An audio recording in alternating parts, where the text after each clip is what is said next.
Hello welcome back to my channel again. അപ്പം ഞാൻ വീണ്ടും വന്നേക്കുന്നത് നമ്മുടെ മോഡൽ ക്വസ്റ്റ്യൻസിൻ്റെ രണ്ടാമത്തെ സെക്ഷൻ ബിയിൽ 2 മാർക്കിൻ്റെ ക്വസ്റ്റ്യൻസുമായിട്ടാണ്. അതിൽ നമുക്ക് 10 ക്വസ്റ്റ്യനാണ് ഇതിൽ തന്നിട്ടുള്ളത്.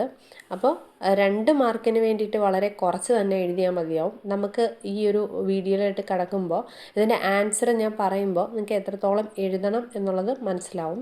അപ്പം നമുക്ക് വേഗം തന്നെ വീഡിയോ സ്റ്റാർട്ട് ചെയ്യാം. അപ്പം ഇതിൽ 16ാമത്തെ ക്വസ്റ്റ്യനാണ് സ്റ്റാർട്ട് ചെയ്യുന്നത്. ബന്ധുര കാഞ്ചന കൂട്ടിലാണെങ്കിലും ബന്ധനം തന്നെ പാരിൽ. സാരാംശം എഴുതുക എന്നാണ് പറഞ്ഞിട്ടുള്ളത്. അപ്പോൾ ആൻസർ ഇതാണ്. വള്ളത്തോൾ നാരായണമേനോൻ്റെ ബന്ധനസ്ഥനായ അനിരുദ്ധൻ എന്ന കാവ്യത്തിലെ വരികളാണിവ. ഉഷയുടെ കൊട്ടാരത്തിൽ തടവിലായ അനിരുദ്ധൻ തൻ്റെ അവസ്ഥയെക്കുറിച്ച് ചിന്തിക്കുമ്പോഴാണ് ഈ വരികൾ എഴുതുന്നത്. എത്ര തന്നെ സൗകര്യങ്ങളുള്ള സ്വർണ്ണക്കൂട്ടിലായാലും അടിമത്തം എന്നത് കഷ്ടകരമാണെന്നും സ്വാതന്ത്ര്യത്തിന് പകരമായി മറ്റൊന്നുമില്ലെന്നുമാണ് ഇതിലൂടെ കവി അർത്ഥമാക്കുന്നത്. ഇത്രയും മാത്രം നമുക്ക് എഴുതിയാൽ മതിയാവും. അപ്പോൾ ഇത് ബന്ധനസ്ഥനായ അനിരുദ്ധൻ എന്ന കാവ്യത്തിലെ വരികളാണ് ഈ വരികൾ. വള്ളത്തോൾ നാരായണ മേനോനാണ് ഈ കൃതി രചിച്ചിട്ടുള്ളത്. അപ്പോൾ അത് വെച്ചിട്ടാണ് നമ്മൾ എഴുതേണ്ടത്. ഇനി നെക്സ്റ്റ് ക്വസ്റ്റ്യൻ എന്ന് പറയുന്നത് 17ാമത്തെ ക്വസ്റ്റ്യൻ. ബാല്യകാല സഖിയെക്കുറിച്ചുള്ള MP പോളിൻ്റെ നിരീക്ഷണം എന്താണ്? ആൻസർ: ബഷീറിൻ്റെ ബാല്യകാല സഖി മലയാള നോവൽ സാഹിത്യത്തിലെ ഒരു രക്തം തുപ്പുന്ന ജീവിതരേഖ ആണെന്നാണ് പ്രശസ്ത നിരൂപകൻ MP പോൾ നിരീക്ഷിച്ചത്. ഈ കൃതി കേവലം ഒരു കഥയല്ല, മറിച്ച് ജീവിതത്തിൻ്റെ പച്ചയായ യാഥാർത്ഥ്യങ്ങളെയും വേദനകളെയും ആവിഷ്കരിക്കുന്ന ഒന്നാണെന്ന് അദ്ദേഹം ഇതിലൂടെ വ്യക്തമാക്കുന്നു.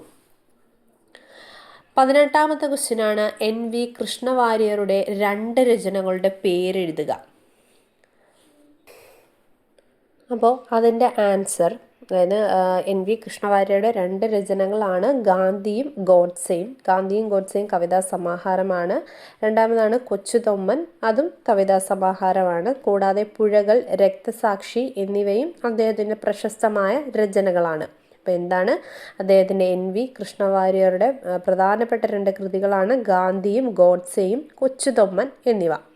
കൂടാതെ നമ്മൾ പുഴകൾ, രക്തസാക്ഷി എന്നിവയൊക്കെ എഴുതാവുന്നതാണ്. ഇനി അടുത്തതാണ് 19ാമത്തെ ക്വസ്റ്റ്യനാണ്. മലയാള നോവൽ സാഹിത്യ ചരിത്രത്തിൽ MTയുടെ മഞ്ഞ് എന്ന നോവലിൻ്റെ സവിശേഷത എന്തല്ല? അപ്പോൾ അതിൻ്റെ ആൻസറാണ്: മലയാള നോവലിൽ ആധുനികതയുടെ മോഡേണിസത്തിൻ്റെ തുടക്കം കുറിച്ച കൃതികളിലൊന്നാണ് MT വാസുദേവൻ നായരുടെ മഞ്ഞ്. ഇതിവൃത്തത്തേക്കാൾ ഉപരിയായി വ്യക്തിയുടെ ആന്തരികമായ ഏകാന്തതയ്ക്കും കാത്തിരിപ്പിനും പ്രാധാന്യം നൽകുന്ന രചനാശൈലിയാണ് ഇതിൻ്റേത്. ഹിമാലയത്തിൻ്റെ പശ്ചാത്തലത്തിൽ വിരഹവും കാത്തിരിപ്പും മനോഹരമായി ഈ നോവലിൽ ചിത്രീകരിച്ചിരിക്കുന്നു. ഇനി 20ാമത്തെ ക്വസ്റ്റ്യനാണ്. എലികൾ എന്ന കവിതയുടെ പ്രമേയപരമായ സവിശേഷതകൾ സംഗ്രഹിക്കുക. NN കക്കാടിൻ്റെ പ്രശസ്തമായ കവിതയാണ് എലികൾ. ആധുനിക നഗരജീവിതത്തിലെ യാന്ത്രികതയെയും മനുഷ്യർക്കിടയിലുള്ള സ്നേഹശൂന്യതയെയും ഈ കവിത പരിഹസിക്കുന്നു. എലികളെ പോലെ മാളങ്ങളിൽ, അതായത് ഫ്ലാറ്റുകളിലും ഓഫീസുകളിലും ഒളിച്ചിരിക്കുന്ന മനുഷ്യരുടെ ഭീരുത്വവും സ്വാർത്ഥതയുമാണ് ഇതിലെ പ്രധാന പ്രമേയം. ഇനി 21ാമത്തെ ക്വസ്റ്റ്യനാണ്. ബാല്യകാല സഖിയിലെ കേന്ദ്ര കഥാപാത്രങ്ങൾ ആരെല്ലാമാണ് എന്നാണ്. വൈക്കം മുഹമ്മദ് ബഷീറിൻ്റെ ബാല്യകാല സഖിയിലെ പ്രധാന കഥാപാത്രങ്ങളാണ് മജീദ് എന്ന് പറഞ്ഞാൽ നോവലിലെ നായകനാണ്. പിന്നെ ആരാണ്? സുഹറ. മജീദിൻ്റെ ബാല്യകാല സഖിയും കാമുകിയുമാണ്. അടുത്തത്, അച്ഛനും മകളും എന്ന കൃതിയുടെ കേന്ദ്ര പ്രമേയം എന്താണ്? വള്ളത്തോൾ നാരായണമേനോൻ്റെ പ്രശസ്തമായ ഖണ്ഡകാവ്യമാണിത്. മഹാഭാരതത്തിലെ ശകുന്തളയും വിശ്വാമിത്രനും തമ്മിലുള്ള കൂടിക്കാഴ്ചയാണ് ഇതിലെ പ്രമേയം. മേനക ഉപേക്ഷിച്ച മകളെ, അതായത് ശകുന്തളയെ, വർഷങ്ങൾക്കു ശേഷം വിശ്വാമിത്രൻ കാണുന്നതും അവർക്കിടയിലെ പിതൃപുത്രി ബന്ധത്തിൻ്റെ തീവ്രതയുമാണ് കവി അതിൽ അവതരിപ്പിക്കുന്നത്. ഇനി 23ാമത്തെ ക്വസ്റ്റ്യൻ. ദുരവസ്ഥയിലെ കേന്ദ്ര പ്രമേയം എന്താണ്? കുമാരനാശാൻ രചിച്ച ദുരവസ്ഥ എന്ന കാവ്യത്തിലെ കേന്ദ്ര പ്രമേയം ജാതി വ്യവസ്ഥയ്ക്കെതിരെയുള്ള പോരാട്ടവും സാമൂഹിക പരിവർത്തനവുമാണ്. ഇത്രയും തന്നെ നമുക്ക് എഴുതിയാൽ മതിയാവും. ഇനി വേണമെങ്കിൽ അതിൻ്റെ കൂടെ നമുക്ക് ആഡ് ചെയ്യാവുന്നതാണ്. ഇപ്പം 5 മാർക്കിനൊക്കെ ചോദിക്കുകയാണെങ്കിൽ ഇതും കൂടെ ആഡ് ചെയ്യാം.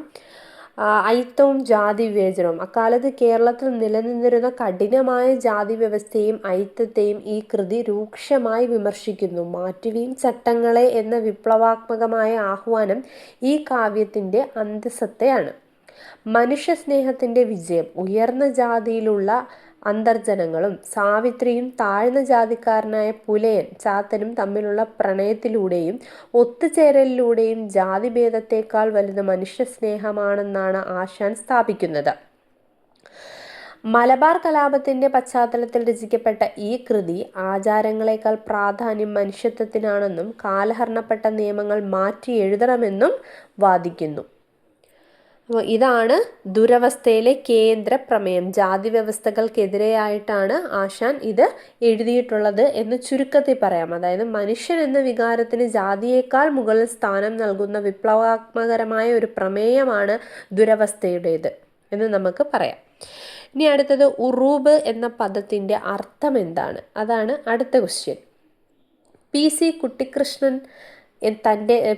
കുട്ടിക്കൃഷ്ണൻ തൻ്റെ തൂലിക നാമമായി സ്വീകരിച്ച ഉറൂബ് എന്ന പദത്തിന് 2 പ്രധാന അർത്ഥങ്ങളാണുള്ളത്. യൗവനം. അറബി ഭാഷയിൽ ഈ പദത്തിൻ്റെ അർത്ഥം യൗവനം എന്നാണ്. സന്ധ്യാസമയത്തെ സൂര്യൻ, നിത്യപ്രഭയുള്ള സൂര്യൻ എന്ന അർത്ഥത്തിലും ഇത് പ്രയോഗിക്കാറുണ്ട്.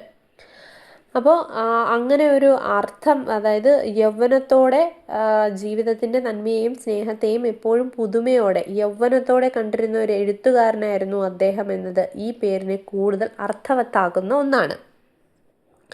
ഇനി 25ാമത്തെ ക്വസ്റ്റ്യനാണ്. പൂതപ്പാട്ട്, കാവിലെപ്പാട്ട് എന്നീ കവിതകളുടെ സവിശേഷതകൾ സംഗ്രഹിക്കുക. ഇടശ്ശേരി ഗോവിന്ദൻ നായർ രചിച്ച പൂതപ്പാട്ട്, കാവിലെപ്പാട്ട് എന്നീ കവിതകളുടെ പൊതുവായ സവിശേഷതകൾ നമുക്ക് ഗ്രാമീണ പശ്ചാത്തലമാണ്. 2 കവിതകളും കേരളത്തിലെ നാട്ടിൻപുറത്തെയും അവിടുത്തെ വിശ്വാസങ്ങളെയും പ്രകൃതിയെയും ആസ്പദമാക്കിയുള്ളതാണ്. ഗ്രാമീണമായ ഒരു അന്തരീക്ഷം ഇവയിൽ നിറഞ്ഞു നിൽക്കുന്നുണ്ട്, കാവിലെപ്പാട്ടിലും പൂതപ്പാട്ടിലും. പിന്നെ നാടൻ പാട്ടുകളുടെ സ്വാധീനം. നാടോടി വൃത്തങ്ങളും ശൈലികളും ഈ കവിതകളിൽ ഉപയോഗിച്ചിട്ടുണ്ട്. അതായത് ഫോക്ക് എലമെൻറ്റ്സ് ഒക്കെ ഉപയോഗിച്ചിട്ടുണ്ട്. പാട്ടുപ്രസ്ഥാനത്തിൻ്റെ ഈണവും ലളിതമായ പദപ്രയോഗങ്ങളും ഇവയെ ജനകീയമാക്കുന്നു. 2 കൃതികളിലും അമ്മ എന്ന വികാരത്തിന് വലിയ പ്രാധാന്യമുണ്ട്. പൂതപ്പാട്ടിൽ പൂതവും ഉണ്ണിയുടെ അമ്മയും തമ്മിലുള്ള ബന്ധമാണെങ്കിൽ കാവിലെ പാട്ടിലും സ്നേഹത്തിൻ്റെയും സമർപ്പണത്തിൻ്റെയും ഭാവങ്ങൾ കാണാം. കാവുകൾ, പൂതങ്ങൾ, കുളങ്ങൾ തുടങ്ങിയ കേരളീയ സങ്കല്പങ്ങളെയും ഐതിഹ്യങ്ങളെയും ആധുനികമായ വീക്ഷണത്തോടെ അവതരിപ്പിക്കുന്നു എന്നതും ഇവയുടെ പ്രത്യേകതയാണ്.